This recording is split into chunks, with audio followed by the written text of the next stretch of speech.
All right, everybody, we are here, and it is time. Welcome to Sunday night. Welcome to All Things Fantasy Grounds Talk Show.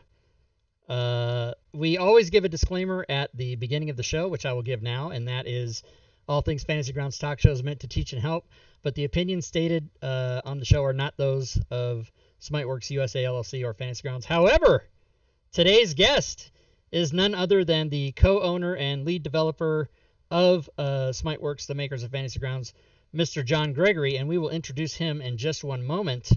But first, let me get to my co-hosts, Leroon and Furied Fate. How are you guys this evening? I'm doing great. I mean, I made food, I had a smoothie, I got to sleep until like 2 in the afternoon, so everything is like strawberries and cream right now. Excellent. Leroon, how are you? I'm doing okay. I'm Leroon, also known as the Burrito Boy, and I have been moving stuff and looking at storage and trying to get packed up. Excellent. And welcome to the show, John. Do you prefer to be called John, JPG, or Moon Wizard? What shall we roll with tonight?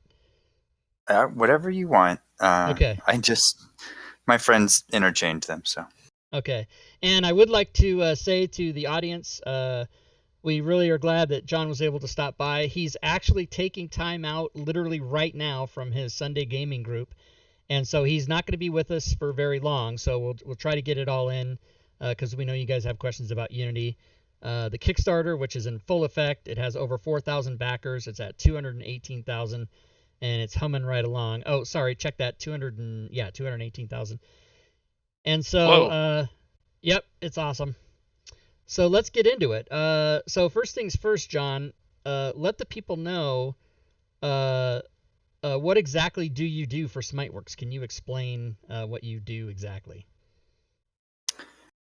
Well, when Doug and I took over the company, we were the only two, and so pretty much we do everything that you need to do to run a company. But pretty early on, I said, I'm going to work on development stuff, and sort of drew my box around what I'm going to work on. And so I've been focused primarily on doing the development side of things. And even before I joined with Doug to take over Smiteworks, it was run by a group of Finnish guys, and I was developing rule sets already for Fantasy Grounds, both the 3rd edition and 4th edition Dungeons & Dragons. And those are the rule sets that we see now in it. And I brought those in when I joined the company.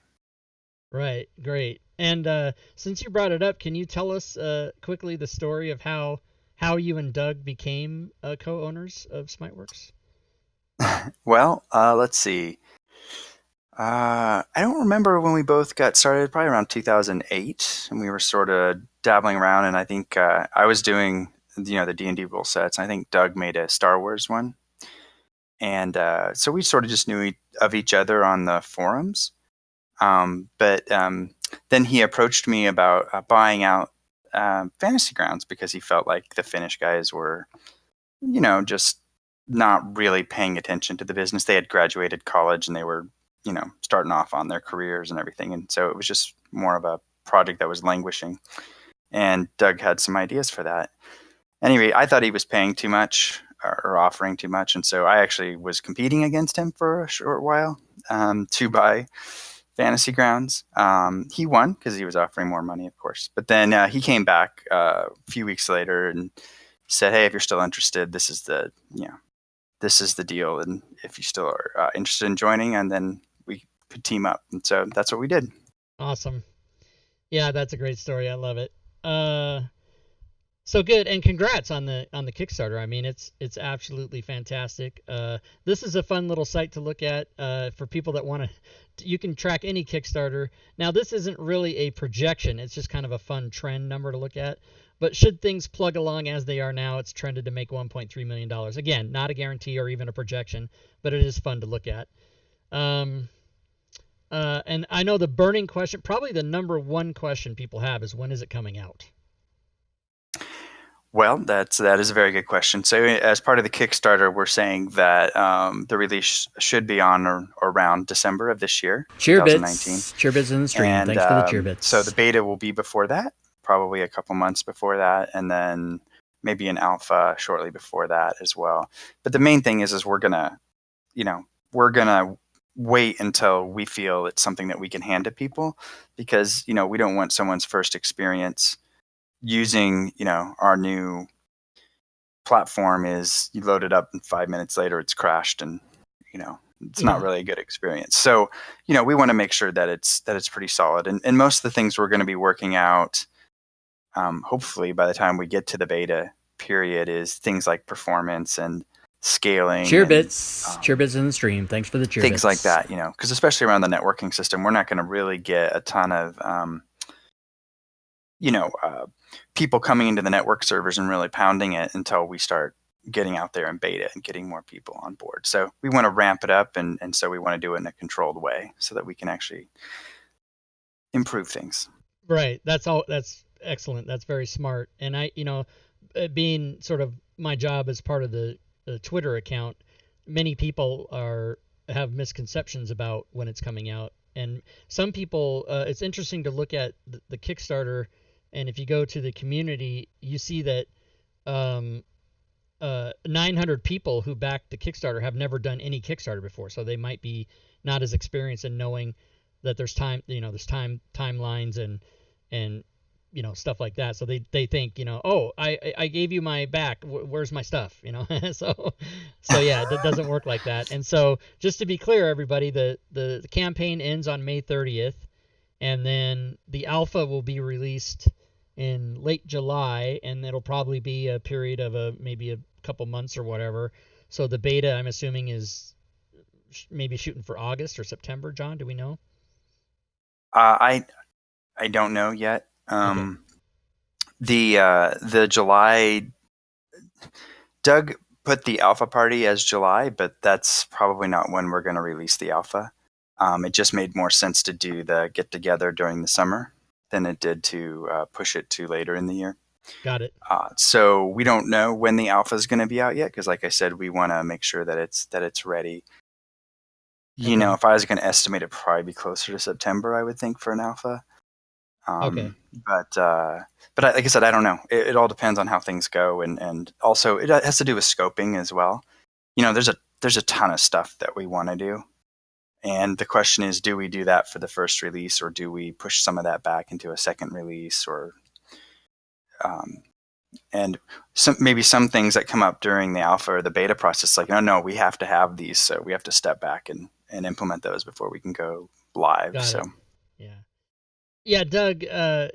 Doug says if you're going to invite people to Florida, do it in late July. That's really smart. I'm going to be sweating all over the place down there. Great. So John, what would you say is the biggest frequently asked question, or even the thing that's most misconceived about Unity, or that people think is going to happen that's not going to happen? Does the thing come to the front of your head about what people are saying about that? Well, the biggest thing that I've been sort of contending with, both within the company as well as on the forums and in our social channels, is Unity has become sort of a kitchen sink for everyone's favorite feature that they would like a virtual tabletop to have, and the reality is there's only a finite number of things that we can do and implement in a reasonable amount of time. And so the biggest thing I have to fight is, they should be able to do this for Fantasy, for Unity, because it's next year or whatever. And it's like, no, it doesn't work like that, right? It's you have to make a plan for the things you want to do, and then you have to figure out how much work they are, and then implement them, and so it just takes time. So the biggest thing is like, everyone's like, I hope we're getting this and this X, Y, and Z. And I'm like, okay, no, none of those things are planned for Unity. Just because it's a future version doesn't mean it's going to, that it's wide open, right? It's we already know exactly what, the new features that we're going to offer, because we have a whole bunch of sort of plumbing stuff that we're doing with this new version to bring it sort of up to a modern platform. Because right now it's running DirectX 9 graphics libraries, and it's running on a old Visual Studio build, and so it's just not in a place where it's easy to extend it, and bringing it onto Unity opens up lots of opportunities to extend it even more. And so we have lots of ideas, for personalization and customization, but we got to sort of get the plumbing all working before we can do that. Right. So I think everybody knows about line of sight. Everybody's pretty excited about that. Everyone knows about the the in application map making and the effects with the mist and the snow and the rain and stuff like that, making some of the Kickstarter goals that have already been smashed through is being able to draw tracks on map. So I think people know a lot about that stuff. Are there new features for GMs and players that you think people might be surprised by or that haven't been talked about that much?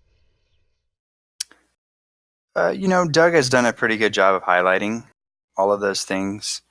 I mean, the main things that are sort of new are the sort of the connection facilitation server, so that we don't have to deal with port forwarding anymore, because that was a big hurdle that people had to get past for hosting as new users.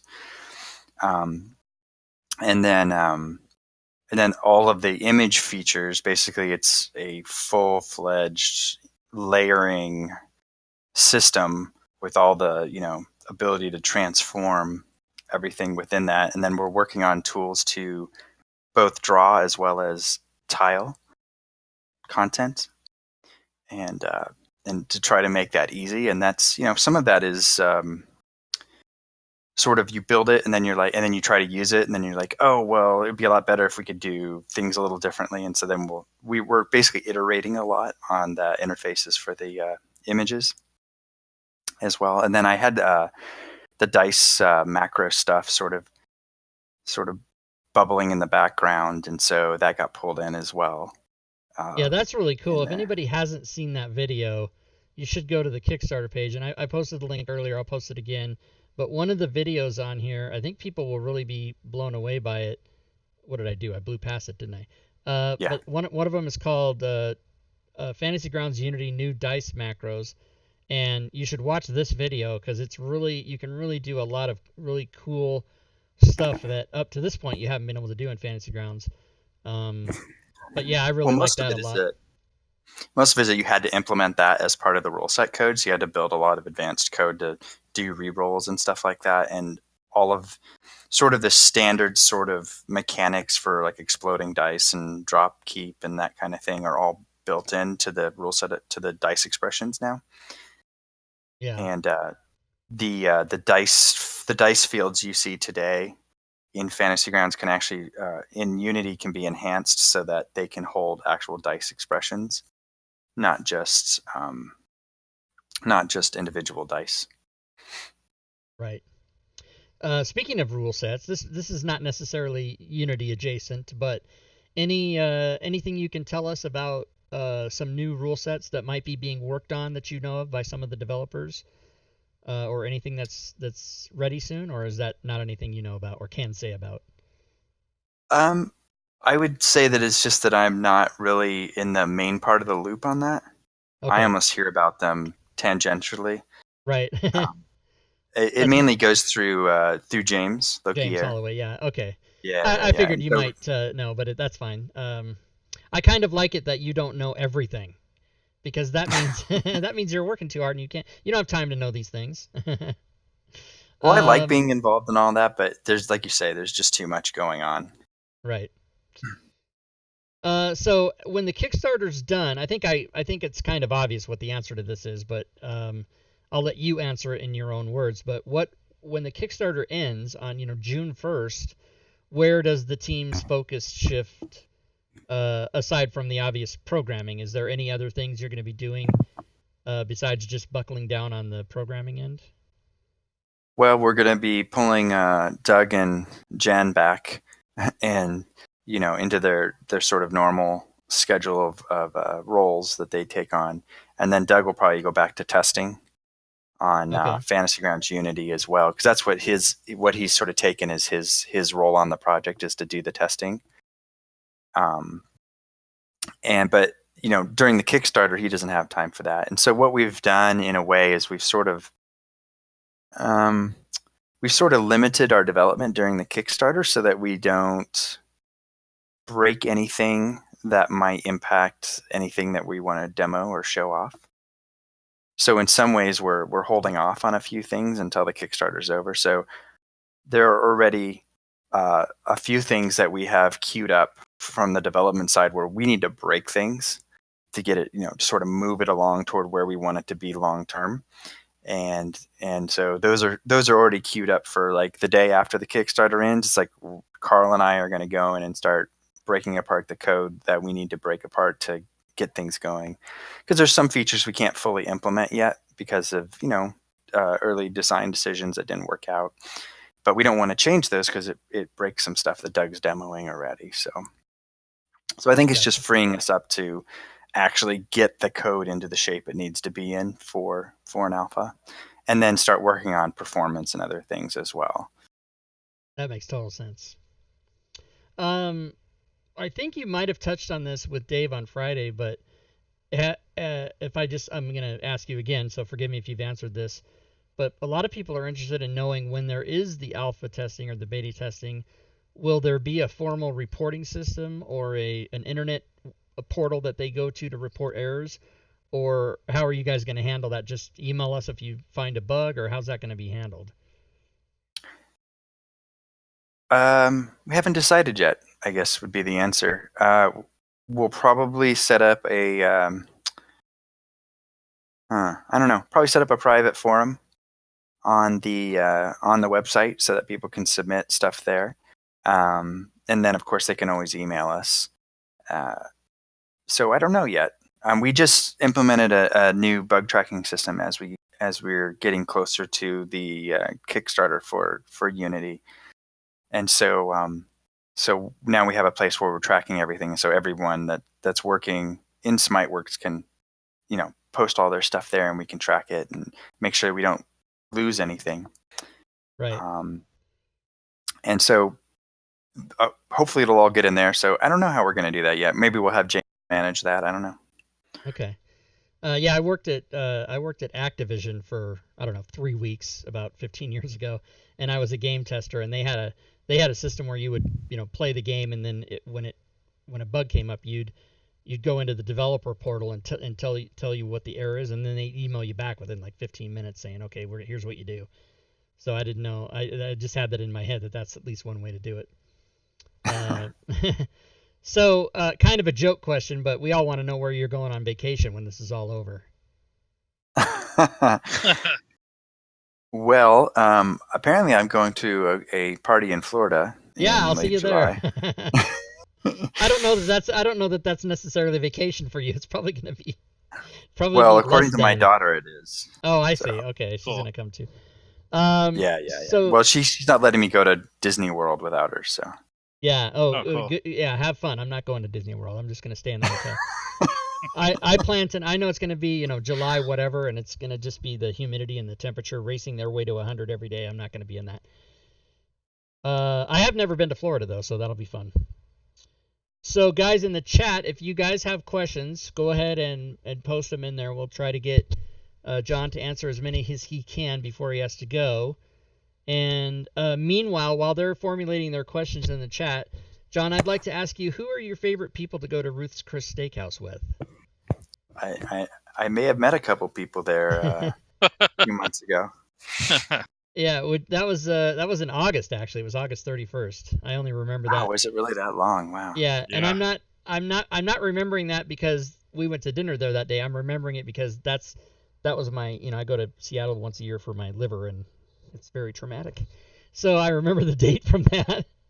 But yeah, that was fun. So for those of you that don't know, Leroon and I went to dinner with Moon Wizard at Ruth's Chris August 31st, and got to meet him and got to hang out a little bit, and that was fun. And then haven't really talked to him since today. So it's been I don't know, what is this, May 5th? So that's some kind of 9 months ago or something, 8 months ago. I know. Yeah. Time's almost a year. Busy. So question, the FX layers feature, is it the full layers extension integration, or is it separate function allowing the custom defined layers? I'm not sure if I understand the question completely, but the way it's implemented right now is just as a overall layer that obscures anything below that, but below that layer in the hierarchy.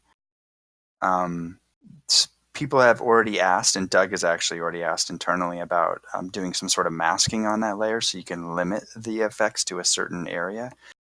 So that's probably would be sort of a phase 2 on the FX layers, is to have some sort of masking capability to limit the rain to only outside the cave or something like that.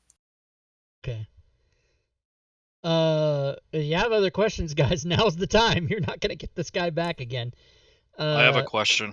Yeah, go for it. John, directly addressing the assets and the mapping, would you be able to give me an idea of how the organization works within that, or is that still subject to change? So do you create collections, or is it a bunch of random folders, or I mean, I'm not sure how that works.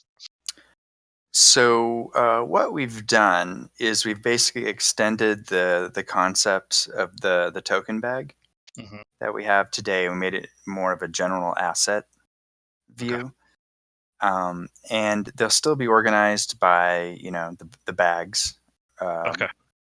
And so those folders will be based on whether it's in your campaign directory or whether it's in a module or something.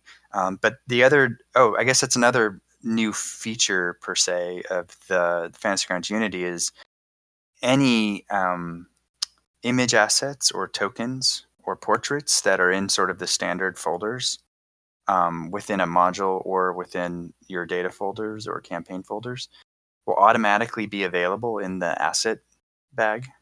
Cool. Oh, cool. And they'll always be available. So then you can search over them. And so instead of having to like load up every token set that you want to be able to access and sort of manage the memory, it's all there.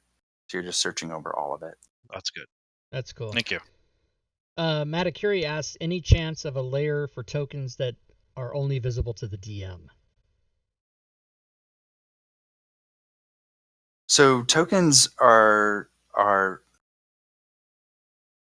not really on a layer per se right now. We talked about different implementations where there were sort of groupings of tokens in different places, and it started to get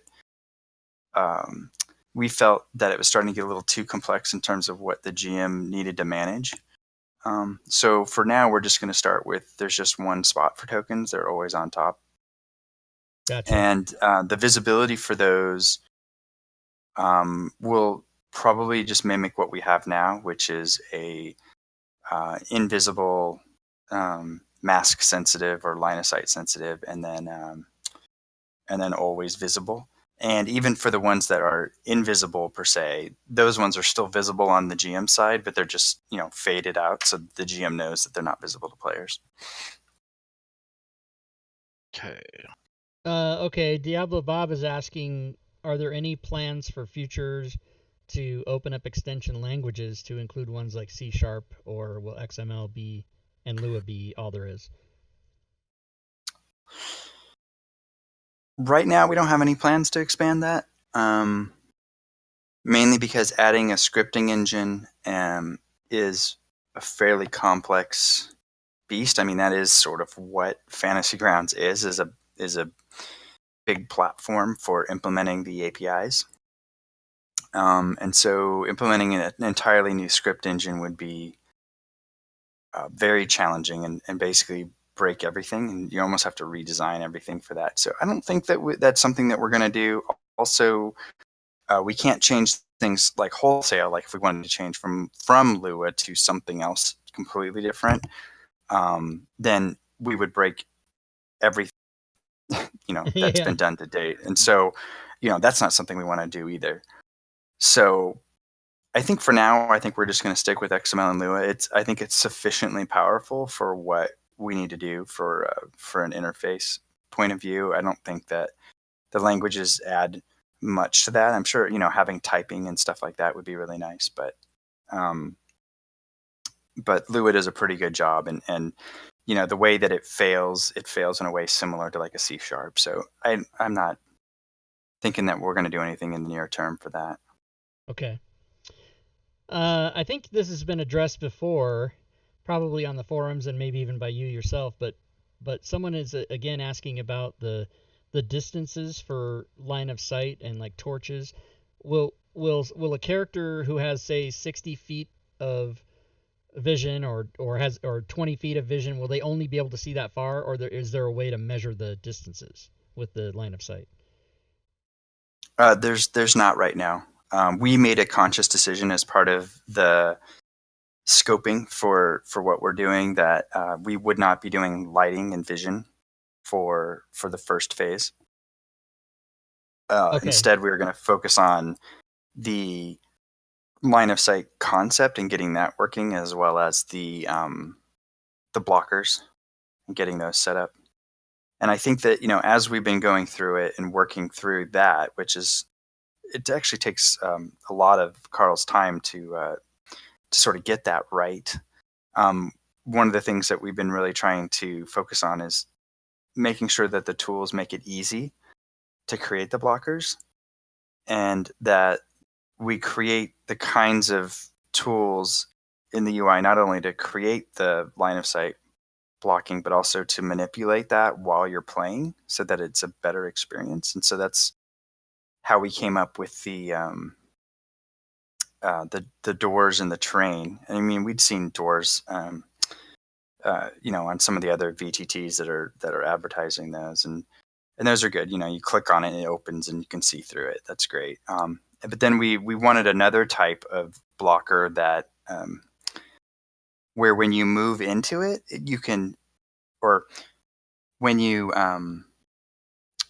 when you're looking at it on the map, it doesn't block the line of sight into the area, but it allows you to see into the area but not through it. And then once you're in it, you can see out in all directions.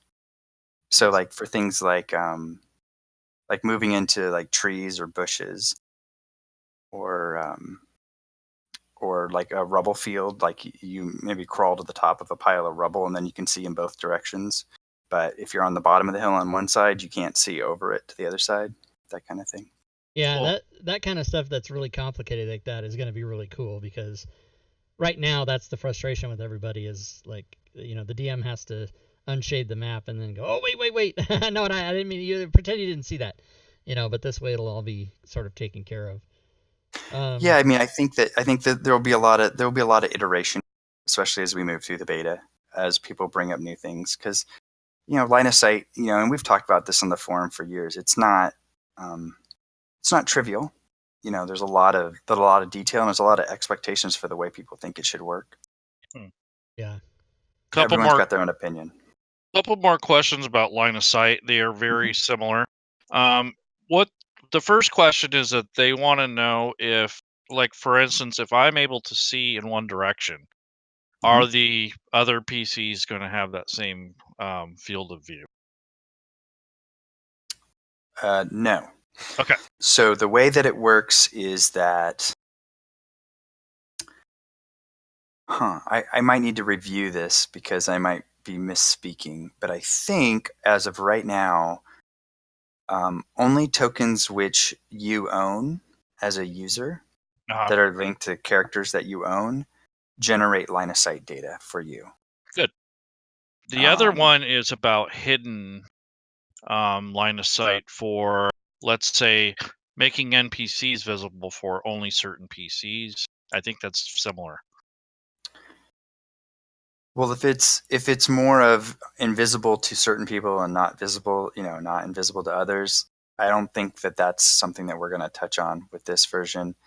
I do know that there's a couple areas where I think we're going to need to work out exactly how it should work in terms of visibility, for like creatures on the combat tracker with regards to the line of sight and all that. Okay. But like I said, those are the kinds of things I think we're going to sort of hammer out as we go and iterate on the alpha and beta. Because I think that those things are going to come up. We're going to be like, oh yeah, we need to do something better in these situations, and let's figure out what that is. Okay, fair enough. So some people are asking about developer tools and ways to scrape. Let's say if you had an extension and you updated it, would there be a way for Fantasy Grounds to scrape the forums or something like that so that it would ping the users or notify them for an update? And it's kind of Are you reaching, talking about for the community extensions? yes. Okay. So that's actually a project that we've been sort of talking about for quite a while internally, and it's definitely something we want to do. It's taken a backseat to Unity, and Unity's taken longer than we had hoped. Mhm. But one of our plans is we have Ryan, who joined our team last year, working on the installer for Fantasy Grounds Unity, Mhm. and he has background in Mac too, so he's going to help us get everything running on the Mac for both the installer and the main app. Sweet. But once he's done with all of that, sort of the next step for him, I think, is to either work on something mobile device related or on a what are we calling it, like a community workshop kind of tool. Basically, we need to build out the whole server infrastructure for people to be able to upload and manage their own tools, and then sort of link that into our update system. Nice. And more than likely, that'll only be for FG Unity, Right. because it's two different update systems, and I don't think we want to. I don't know how much we want to spend in terms of resources to sort of retrofit that. Okay. Don't cross the streams. Well, it's just doubling up on work, right? Mhm. Really. Yeah. Gotcha. So we're trying to be cognizant of that as we move forward. Backport things that make sense or that are easy, but not try to double up on everything. Yeah, and I think you mentioned mobile device related that he might do, and just so we're clear, Doug has mentioned before that people should not get the idea that the entire application will be available on a phone or a tablet, because it doesn't work that way. This would be some sort of complementary thing that you could use. I'm assuming is what that would be. Yeah, I mean, people have been asking about it for as long as we've been involved with the company, really. Yeah. And my main thing I point out to them is you don't want to use the Fantasy Grounds interface as it is now on a mobile device. It's just there's not enough real estate. Right. Mhm. I mean, it's just not the right interface design for the size of the screen, right? There's considerations there. So, I don't know what we're gonna do. I mean, we have some ideas, in terms of being able to like read the books that you've bought on Fantasy Grounds, but on a mobile device, or have a character sheet on there, or even if it's just to view the characters, not even if it may not interact with them at first, but there's different things that we can do.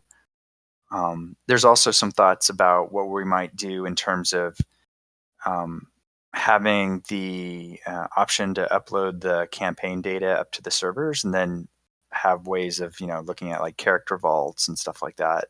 And we just there's lots of possibilities for where we could go with these things, and we just haven't decided sort of what the big ones are going to be yet, because we're just, like I said, trying to keep our scope down to what we can get out by the end of the year.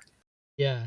And I think, Fantasy Grounds obviously can do a lot of really cool things. Like, for example, Doug wrote that thing that scrubs your campaign chat and then tells you how many people rolled a crit, how many times, who did the most damage, and all the.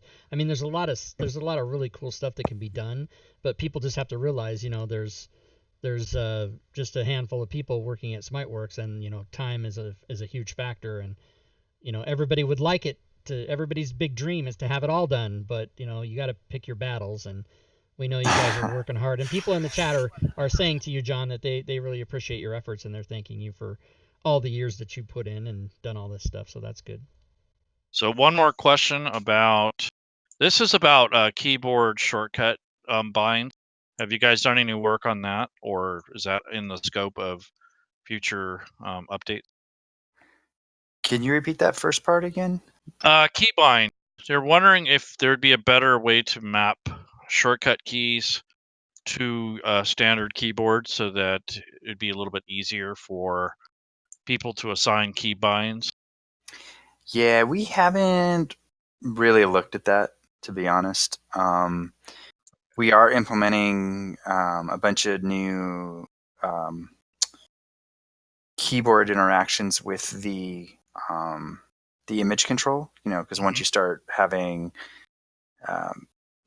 more advanced editing in there, you want some quick key bindings to be able to either modify an action that you're doing, or move things around more easily, like with arrow keys and stuff like that. And so we're focused more on trying to just stay as close as we can to sort of the norms for those kind of keys.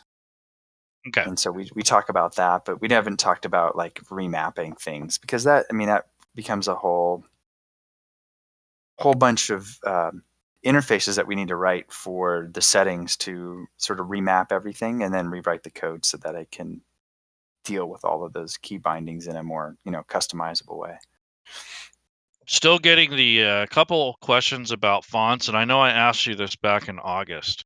I think the answer was not currently about changing fonts or making the character sheets and things like that scalable so that you can have a larger font size. So we haven't done anything with that yet. As of the moment, we haven't actually even implemented the similar sort of scaling as we have in the Fantasy Grounds Classic. We haven't decided what we're going to do there yet, and that's one of the things we need to figure out by the time we get to alpha beta. The one good thing about fonts in general is that even if we implemented a scaling system similar to what we have today, in terms of it's more of a scaling the bitmaps up to fit into the space, the fonts would be running in a separate system that would render at the new size as opposed to rendering and then scaling. Okay. So so they wouldn't look as fuzzy. Basically, they would be rendered at their at the new size instead. So it would look a lot better in terms of fonts. So I think that alone would probably improve things quite a bit. But we have, like I said, we haven't figured out how we're going to do scaling yet. But it is something that I think we need to look at, given the number of high resolution displays out there. Okay. What about map ping? We haven't really looked at that. I don't think it would be too hard, given the and the platform we're building on. But it's one of the things that has been deliberately not included for the scope for the first release. Like I said, just because we needed to start drawing a circle around what we're going to do, and make sure that we're doing that well. And so map ping isn't going to be in the first release, but it is definitely something that we think should be in there. All right, fantastic. Somebody asked about developer updates in the forums. Is there going to be a place where we can all go to, and hopefully we will read what you guys are working on in the future? I don't know yet. I have mixed feelings on that. Just because you're basically asking the developers to take time crafting something that's public friendly, public facing friendly to talk to people about.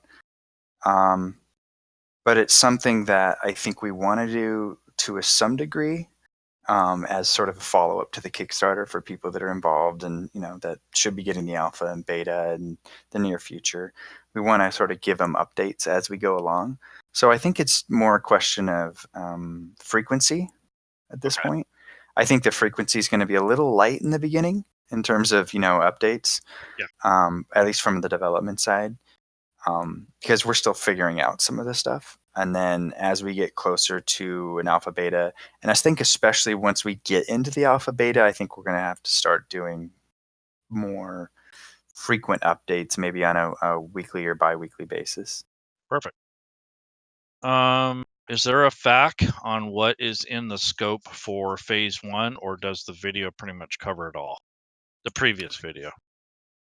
The videos that are being posted as part of the Kickstarter pretty much cover what's included in phase 1. Most of the rest of the stuff that you would see in our sort of phase 1 list is all plumbing, like new Lua engine and new networking engine and scaling that up and the network facilitation servers and stuff like that. So okay, it's not anything that's really exciting to talk about, unfortunately, but it's all stuff that needs to be done. Okay. Awesome. Well, we know that you're busy, John, so we want to thank you for coming by. People in the chat are very appreciative that you were here tonight, and as am I, and I'm sure my co-hosts are. So for those of you watching, we will give John the final word before he goes, but we'll hang around after John leaves and clean up any of your questions that you have. If I had applause, John, if I had a thing that made applause noise, I would make that now, but I don't have it. So yay. But is there anything that you would like to say to an audience, maybe a final thought that you have, or I'll leave it up to you to give the final word before you have to go. Sure. I think the main thing for me is we just really appreciate our community. And that's one of the things that really drew Doug and I to Fantasy Grounds in the first place, is just the community has been amazing. And you guys, including the guys that are running this channel, have been part of that. And it's one of the reasons that I think we keep working on it, even though it's been 9 years now that Doug and I have been working on this. It keeps us going. The fact that people are using it and appreciate that the work that we put into it. Awesome. That's cool.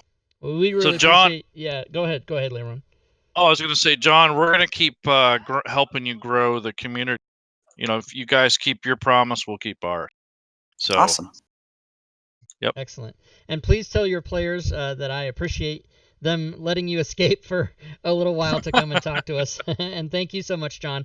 And we know you have to go, and so keep up the good fight, my friend. And we really appreciate you coming on tonight. Awesome. Thanks, guys. I'll talk to you soon. Okay. Talk to you soon. All right. So there goes John, everybody. That was awesome. If you guys have other questions, you can still post them, and we'll try to answer them. I think we got a lot out of that. Of course, this video will go up on YouTube, and between the Friday show that Dave did with John and this show here, I can't think of anything else I wanted to ask. I mean, I'm pretty up on how this all works, but I've watched all these videos on the Kickstarter like 19 times already. So, I thought that was pretty awesome. Yeah. Let's see. Are they asking any more stuff in the chat? Keep up the good work. Fantasy Grounds Avengers Unity movie coming out. The Fantasy Grounds Avengers Unity movie is coming out in 2022. I'm starting the script right now. As soon as I finish Acquisitions Incorporated. Furied, what'd you think? Yeah. Are you here? She's asleep. Okay. So let's see. Her light is on, but I don't hear her. Right. Uh-oh. Celestian, you have an open question in I know you're in the chat. You have an open question in Discord. If you could answer that for me. It is time dependent on what I say to the audience during this show. Furied, are you having trouble with your sound? What's going on with I her? think so. Can y'all now hear we me hear now? you. Yeah. What the fuck? No, my Discord's been all types of jacked up, but I didn't want to interrupt John when he was speaking, so I kind of kept quiet most of the time. Yeah, it's funny because he's only just emerged into the public eye a couple days ago, right? And he's been hiding this whole time, and so I think it's kind of like Robert Mueller. We knew what he looked like, but we didn't know what he sounded like, and so now he's come out and speak to people. and he's Cheer bits. got a lot to say. Cheer bits in the stream. Thanks for the cheer bits. Oh, and by the way, thank you. I didn't want to yell cheer bits in John's face when you guys were giving those earlier. So thank you to Lady Shell and Leroon and Gwydion just now for the cheer bits, and all you guys for doing that. I'm waiting to see. The reason I'm asking Celestian if he can answer my question is we are planning on having him come on the show for sure again. And we wanted to do that next week so that he could talk about the new 2E rule set. D&D 2E, not Rob 2E. What's up? The 2E rule set. What's going on? But we don't know if he can make that or not for sure. So if he can't, we will explore different rule sets. We're going to kind of do that in the future now. Of course, we have Idea Informer, which I think I can go post a link for you guys on that. All things Fantasy Grounds, Idea Informer. Yeah, right there. So if you guys have ideas for the show, go there and put your idea there, and I'll get an email. And so we always look at everybody's idea. We might not be able to do it, but we always look, and we'll let you know. But that's what we're going to do in the future is if we've got a kind of DM's Guild showcase and also Smiteworks store showcase. We're going to go over things deep dive. And, of course, we're going to deep dive into Ghosts of Salt Marsh when it comes out. Acquisition Incorporated when it comes out. Actually, I'm kind of deep diving into that right now since I'm the one doing the conversion. Cheer bits in the stream. Thanks for the cheer bits. 65 hours a day. Lady Shell, cheer bits. Oh, my God, Lady Shell is so awesome. What cheer the bits. hell? I think Lady Cheryl's independently wealthy. She must be like a millionaire. She's crazy. She's crazy. Crazy good. Get crazy. Yeah. So if you guys have other questions about Fantasy Grounds, feel free to ask them. They don't have to be about Unity. As we do every week, we will try and answer your questions. That was super awesome to get John on.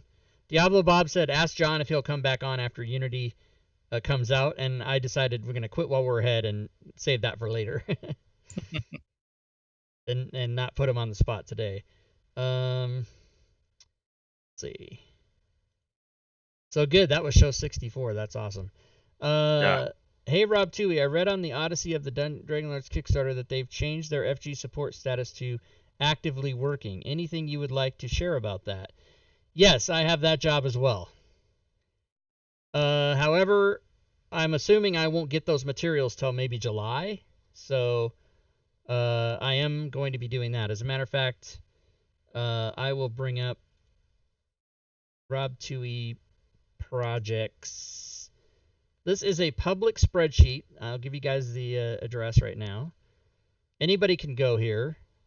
It is linked in my Discord, but this lets you know what I've done and what I'm doing. So currently in the hopper, down on the bottom, I've got Monster Manual Expanded, A Tortured Land. That's the 4th solo adventure. The other 3 that I've done, now there's a 4th one. There's a one-shot from Christian Eichhorn. There's Here's to Crime, but I'm waiting on that. It's been delayed because the author wants to make changes to it. Villains and Lairs is being worked on by Matakuri. Heroes of Baldur Gate. Huh? I said nice. I like that. Yeah. Heroes of Baldur Gate, the #1 title on DM's Guild right now, is being worked on by Walking Dude. Legendary Dragons, I'm supposed to receive this month. That's from Jetpack 7. B2 and B4 of the basic rule set from long time ago, from all of our childhoods. I'm going to be doing those, but that's probably not going to be till next quarter because Wizards of the Coast has this weird thing where they'll only give Fantasy Grounds modules quarterly, and they limit the number. I don't know what their whole program is, but James is trying to explain it to me. But anyway, those aren't going to come until next quarter. And then, yeah, Odyssey of the Dragon Lords I'll be receiving in July is my guess from Arcanum Worlds. And then Festival of Magic is another DM's Guild. And Acquisition Incorporated, everybody. Now, Smiteworks came to me and said, you got to drop everything you're doing and do this. And so that's what I'm doing now. I can't show it. I've been forbidden from showing any part of it. I can't stream it. I will be doing module creation Mondays tomorrow, but probably only for an hour, and I'll do one of these other ones that I've been working on. But all of my time, if I'm not streaming or sleeping, this is what I'm doing. And I think I'm on page 35 of 224, so it's going to be crazy. Yeah, that Baldur's Gate is really snazzy, says Walking Dude. He's the one that's working on it. Keep on the Borderlands. I know, I'm so excited. That's the first thing I ever played in my whole D&D thing, besides this other fucking Kevin thing that was happening. Where that guy just shot me in an alley and that was over.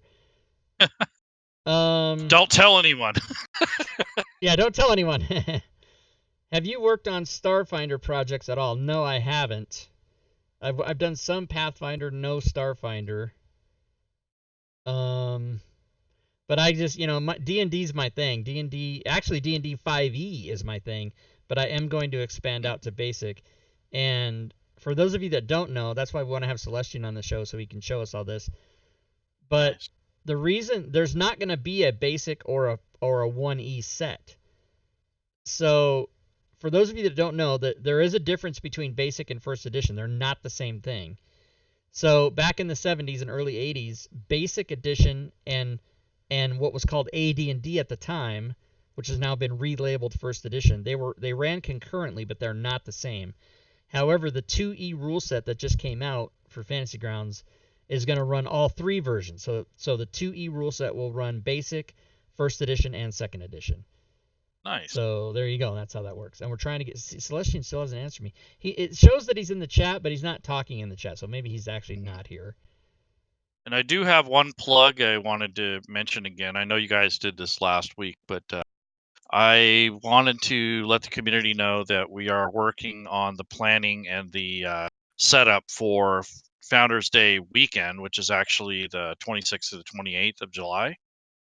We've invited a lot of different people to that, and I am hoping that we get some DMs in here to get trained or to be brushed up on their DMing skills and run some games.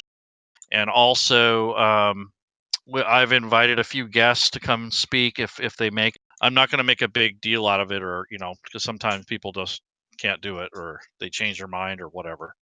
But as far as, go ahead. I said bitches. Oh yeah.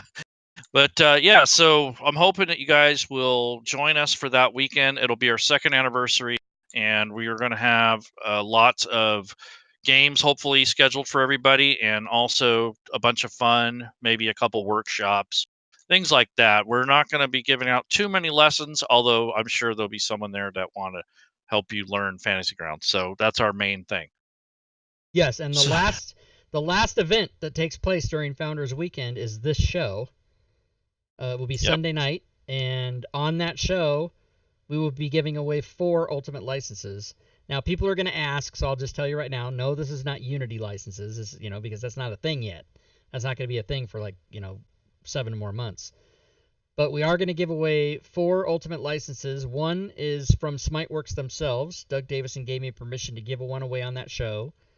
Then one courtesy of FGC, which is Leyrune. One courtesy out of Fury Fate's pocket. Hello. Yeah. She's doing it. And then, of course, one out of my pocket as well. So we're going to give one Which is free... not as impressive. Huh? Well, I mean, you do this all the time, so it's not that impressive. No, but it's impressive that you're doing it. No, Yes, I give away a lot of DM's Guild stuff, which doesn't really cost me. That's true. But I it's very rare that I plunk down $150. But I'm doing it, and so we're going to give away $600 worth of prizes on that day.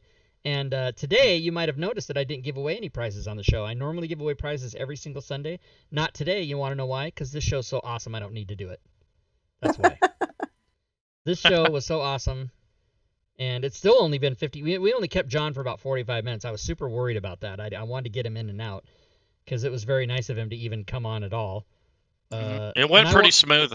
Yeah, and I want him working on Unity. I don't want him talking to me. Get out of here. Exactly. Go. Well, he's But not even going to be doing that. He's going to be playing his game. the man does have to have some off time, right? He's got to. But yeah, he before the show, you guys, he came on. We were setting up the sounds and getting ready and everything, talking to him for about 10 minutes before, and he goes, "Oh yeah, I'm just in the middle of my weekly game." And I was like, "What? You never told me that? God damn it!" Diablo Bob asked if we can get some after stream gold, since we're not getting any prizes today. I think I will do that. I think I will give everyone in the stream 1,000 gold. Bam! What? What? 51 viewers just got 1,000 gold.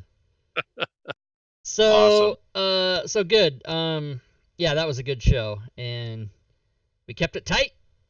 Yep. That's how we do it. Tight ship. Yeah, there's 38 in the chat. Well, no, there's 51. There's 51 people in the chat, but there's only 38 people watching. That doesn't make any fucking sense to me, but that's how you do it. So people that are in the chat are people that are actually have their computers signed on to Twitch and they're in the chat, but there's only 38 people watching the video. That's the difference. So I can't wait to get the after the show numbers. Yeah, now giving out gold. Now people are redeeming it for XP. So I'll get to that. Hey, Robbie, do you want to ask, since we got a lot of people here, how they would feel about some of our show ideas that we spoke about, or do you want to save that for another time? Oh, you mean the ones we have listed here? Yeah. Yeah. So yeah, we can do that. So again, we're gonna have Celestian on hopefully next week, if not the week after. Depends on his schedule. And we're gonna be exploring rule sets, and then every once in a while, we are going to showcase something on the DM's Guild, and then we'll also showcase something in the Smiteworks store, and this will just be stuff most likely that I own, so that I can open it and look at it. I mean, obviously you couldn't do it if I didn't own it, but if you guys have particular ones that you want, just let us know. You can go to the Idea Informer and let us know. Also, whenever something's released, we're obviously going to take a look at that. So Ghosts of Salt March is coming up. Acquisitions Incorporated is coming up. As I said before, I'm already looking at it. It looks pretty awesome. If you guys have ever followed Acquisitions Incorporated, it's just all about that. It's got everything you think it would be in there, from all the PAX shows and that when they do their videos and when they play their games and all that stuff. But that's about all I can say. I can't give you any details because then I'll get punched in the face by Doug. He'll punch me in the face. Right. Cool.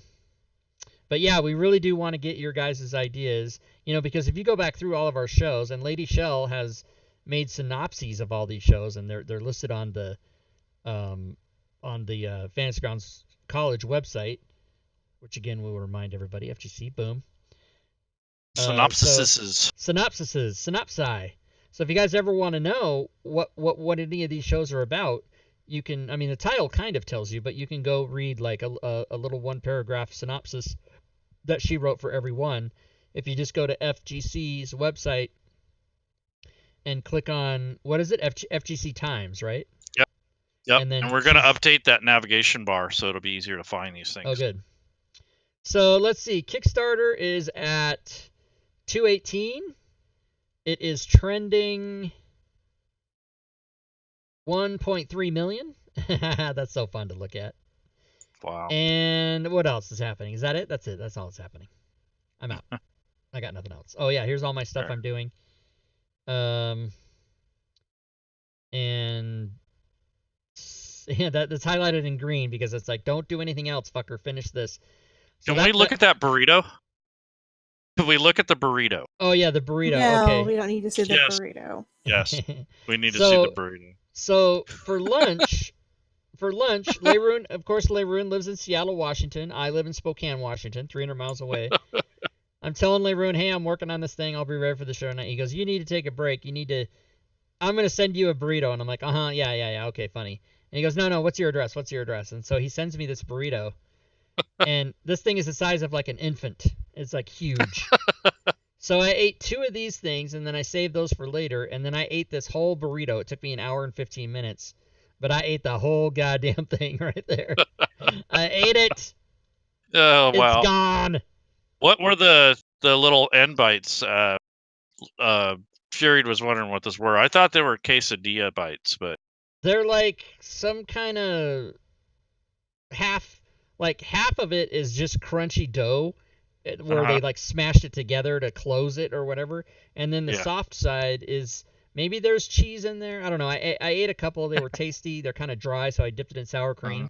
I don't like sour cream, but sour cream came with it, and I thought these are kind of dry, so I dipped it in there, and it was actually kind of good. And then the hot sauce that they sent me with me almost killed me, so I had to throw that away. But yes, thank you for lunch, sir. That was very nice of you. You're welcome.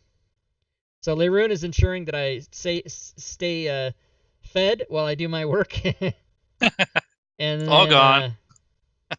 And the gal rang the doorbell and I opened the door and I laughed. I go, my friend said he was sending me food from Seattle. I thought he was joking. She's like, here you go. She ran away. She was horrible. Leave a bad review. Yeah, bad review. I don't even know the name of the place. I didn't order it. Rob, how about a show that highlights some of your top sellers, stats on what is sold, and the most and the why the top 10 are so awesome?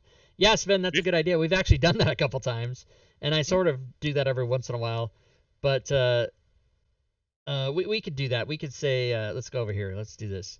Let's say, now when I type something in on a date, that doesn't necessarily mean it's that date. I'm just filling in the space. We could do that. Because, So we're looking for ideas. Yeah.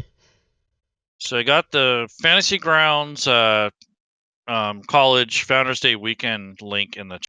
So if you guys want to click that later, or maybe in a show down the road, we'll share it again. Yeah, actually, let me copy that and put it in the. No, I know. I cancel, you son of a bitch. No, cancel. Copy and paste is giving me fits. Yeah. So when I show this spreadsheet of our shows, guys, anything that's highlighted with this, whatever this color is, vomit, whatever that color is, that means it is set in stone. We are doing it on that date. But if it's white, if it's written in white, that means we're not sure. We might move that around. So I'm hoping when Celestian gets back to me, he okays it. Next week we'll be going over the 2E rule sets, and he'll be here. If not, we'll move that down, and I'll put in exploring rule sets. So either way, it's not like we won't have a show. If we didn't have any idea, we would still be here. We'd just turn it on and say, so Fury, what kind of stuff are you cooking? That would be the show. What's cooking, Fury? Lord Arctic said that color is puce. Puce. Yeah, that's what I said. Vomit. Yep. Sage. Yep. You guys are funny. All right. Anything else before we go, guys? If you have questions, let us know. Otherwise, we're going to shut her down. I'm going to get back to work. I'm going to be working till... Well, I will stop to watch Game of Thrones. Don't worry about it. Okay. I can probably watch that now, and then I can give you all the spoilers. No, don't tell me. Episode 69, prom date interview. Jesus Christ. Leyrune must be colorblind if he thinks that looks like green. No, maybe he's talking about this green. Well, I mean, It could also be how your monitor's calibrated. That's true. What color would you guys label this color that I have highlighted here right now? Pinkish. I don't know. Like off lavender? It's vomit, I think, is the color. Wait, if you go up here, does it tell you what the color is? Does it give you the name?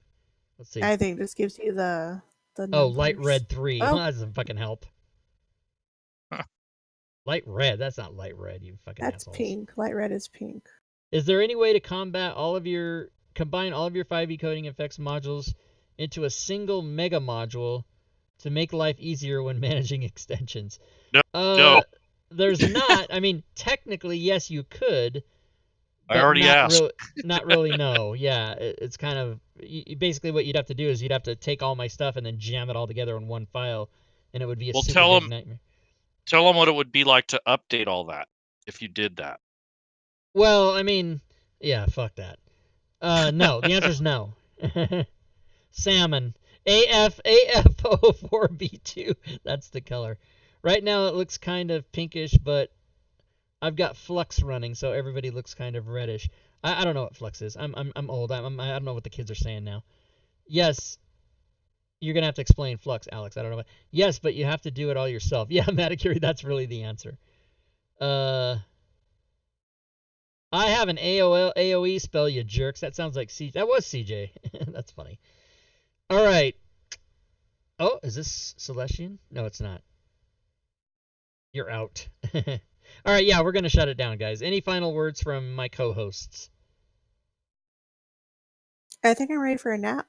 I mean, I know, I'm so excited for Unity. Yeah, I'll go with both of those. Cool. All right. So then, thanks everybody for joining us as always. I will be back tomorrow for Module Creation Monday for a little bit of that. the schedule continues. Even though I have to buckle down, I'm still going to do my streams. So I'll be doing the Wednesday and the Saturday game. You guys are welcome to come by and join that. We're going to do the Friday games as well. And then back with this show. And yeah, everybody got 1,000 gold. So there you go. That never happens. And on behalf of my co-hosts, good gaming, everyone.